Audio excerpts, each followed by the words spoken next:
E aí, doutores, tudo tranquilo com vocês? Eu sou Jamerson Nascimento e você está no canal Anatomia e Saúde. Aqui no canal você vai encontrar aulas de anatomia e fisiologia humana, assim como também vídeos que tratam de temas relacionados à saúde, focando sempre nos aspectos anatômicos e fisiológicos.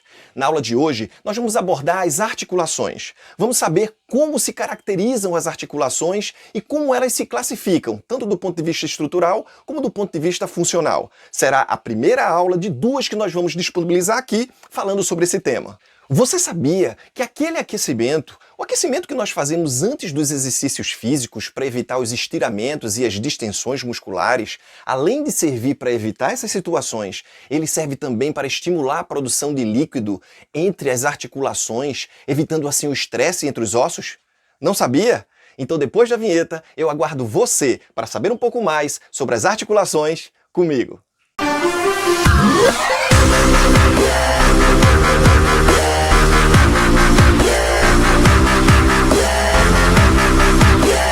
As articulações são ligações entre ossos, ou entre ossos e cartilagens, ou até mesmo entre ossos e um dente, mantendo essas estruturas unidas e, por vezes, permitindo alguns movimentos. Sendo assim, nós podemos dizer que quando o osso se liga a outro, está existindo uma articulação entre eles. O estudo das articulações é chamado de artrologia, e o dos movimentos realizados por eles de cinesiologia. As articulações irão se classificar anatomicamente de acordo com a estrutura que irão apresentar, assim como também funcionalmente de acordo com o tipo de movimento que vão apresentar. Do ponto de vista estrutural, irão ter dois fatores que irão subclassificar as articulações. Uma com base na presença da cavidade articular e a outra com base no tipo de tecido que se interpõe entre as estruturas articulares. Sendo assim, do ponto de vista estrutural ou anatômico, nós podemos classificar as articulações em três tipos: as articulações fibrosas, as cartilagíneas ou cartilaginosas e as sinoviais.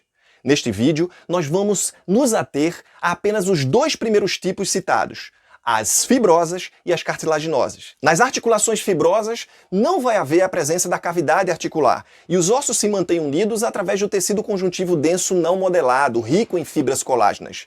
Já nas articulações cartilaginosas, quem vai manter as estruturas articulares unidas é a própria cartilagem, e também não há a presença da cavidade articular.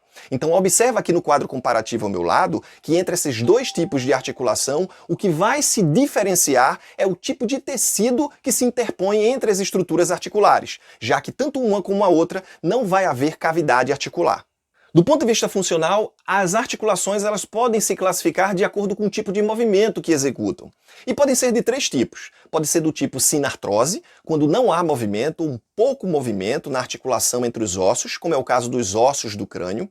Ou do tipo anfiartrose, quando há leves movimentos, movimentos bastante discretos, como ocorre entre ossos do antebraço, por exemplo, do rádio e da una. Ou podem ser do tipo diartrose, quando ocorrem movimentos livres, movimentos mais dinâmicos, e são movimentos com maiores amplitudes, como é o caso dos ossos da coxa junto com o quadril, os ossos do braço junto com a região do cíngulo dos membros superiores, enfim. Então, para que você possa lembrar dessa classificação funcional, lembra dos primeiros nomes. Sinartrose, sem movimento. Olha o S aí aparecendo. Ou então do tipo anfiartrose. Olha o A, alguns movimentos, movimentos leves, discretos. Ou as diartroses, que são diversos movimentos, movimentos com maior amplitude, como ocorre nos braços e nas pernas. Cabe ressaltar que nesse vídeo nós não vamos falar das articulações do tipo diartrose, porque elas estão intimamente ligadas com articulações estruturalmente classificadas como sinoviais. Então, nesse vídeo de cá, a gente só vai falar das articulações que possuem movimentos do tipo sinartrose e anfiartrose. As articulações fibrosas vão se apresentar de dois tipos, as suturas e as sindesmoses. Quanto às suturas, nós podemos citar como exemplo os ossos que formam o nosso crânio.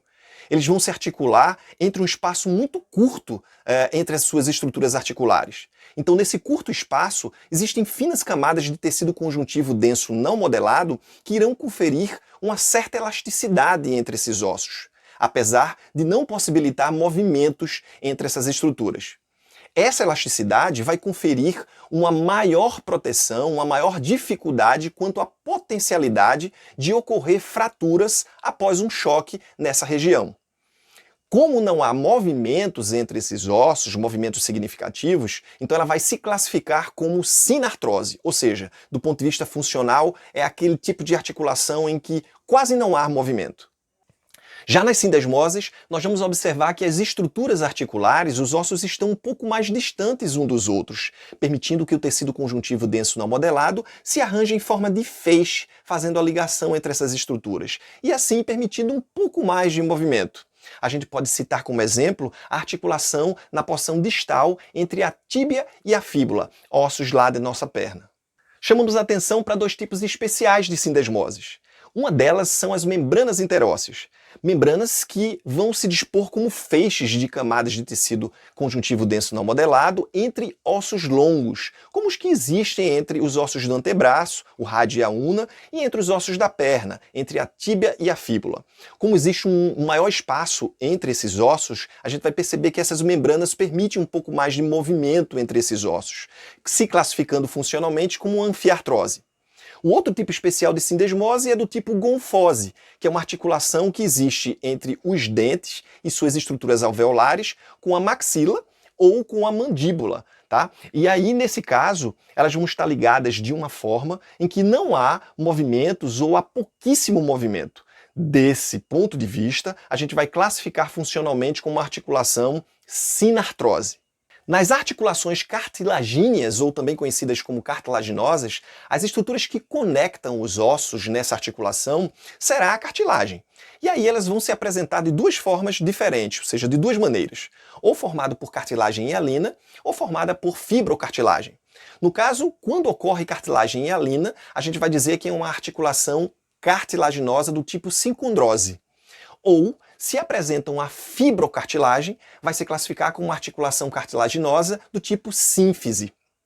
No caso das sincondroses, a gente vai observar no nosso corpo, lá na lâmina epifisial, aquela estrutura que fica entre a epífise de um osso longo e a sua diáfise, permitindo inclusive o crescimento dessa estrutura de forma longitudinal.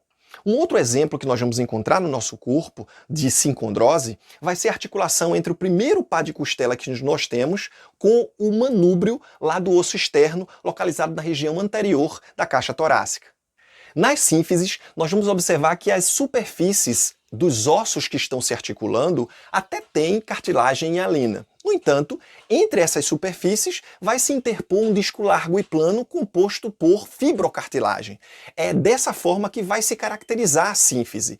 E em nosso corpo, nós vamos apontar alguns exemplos onde nós vamos encontrar esses tipos de articulações. Por exemplo, na articulação da face anterior dos ossos do quadril, na chamada sínfise púbica, a gente vai ver esse tipo de articulação, assim como também entre o manúbrio e o corpo do externo, vai ter esse tipo de articulação. E nos discos intervertebrais, aqueles discos que ficam entre as nossas vértebras da coluna vertebral. Chama você a atenção que todas as sínfises estão localizadas na linha média do nosso corpo. Assim fica difícil de errar. E assim chegamos ao fim da primeira parte da aula sobre articulação. Corre lá e assiste a segunda parte sobre articulação sinovial. Se você gostou dessa aula, clica aí no gostei e dá esse feedback pra gente, é muito importante. E claro, compartilha esse vídeo com as pessoas que você sabe que também vai lhe ser útil. E se você não é inscrito no canal, se inscreve no canal, ativa as notificações. Eu espero você numa próxima. Beijo no coração.